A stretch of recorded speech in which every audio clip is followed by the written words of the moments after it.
un emendamento importante perché è quello veramente il quale abbiamo costruito anche il messaggio degli altri emendamenti. Cioè noi in questo emendamento abbiamo chiesto di fare una cosa che avevamo già chiesto anche quando abbiamo discusso il PNRR in quest'Aula, cioè nell'unica discussione vera che abbiamo fatto su quel fronte, quando ancora non erano chiare le questioni,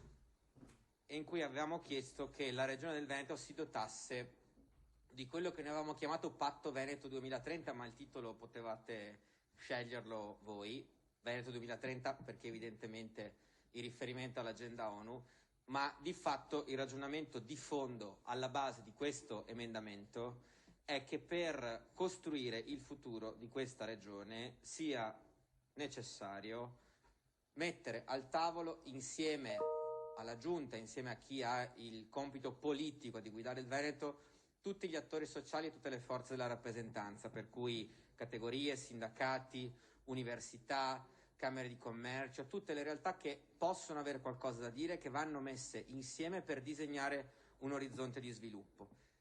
Questa è la tesi che abbiamo portato avanti, di cui siamo convinti, perché siamo convinti che in un tempo come questo, in cui tra l'altro lo sfarinamento dei corpi sociali, oltre a quello della politica, è assolutamente evidente, se neanche si tenta di metterli insieme e di provare a costruire un indirizzo condiviso per questa regione, il rischio è quello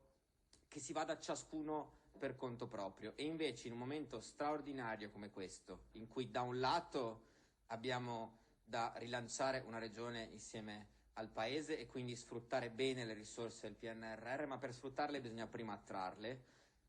In questo senso affiancare agli investimenti legati al PNRR una programmazione, diciamo così, di bilancio tradizionale che però sia coerente con il ragionamento di fondo che dovrebbe animare gli investimenti sul PNRR, secondo noi è non solo fondamentale da fare, ma è fondamentale che sia fatto insieme ad altre realtà, insieme alle altre realtà che rappresentano il Veneto. C'è chi non lo rappresenta evidentemente nelle istituzioni, ma magari nelle categorie economiche, nei sindacati o all'interno degli atenei universitari. Noi siamo convinti che per costruire un disegno sia necessario farlo insieme. Questo è il senso di questo emendamento. Ci tenevo a presentarlo perché da questo discendevano una serie di emendamenti al DEF e anche ai documenti che esamineremo la settimana prossima, che per noi sono molto importanti. Grazie.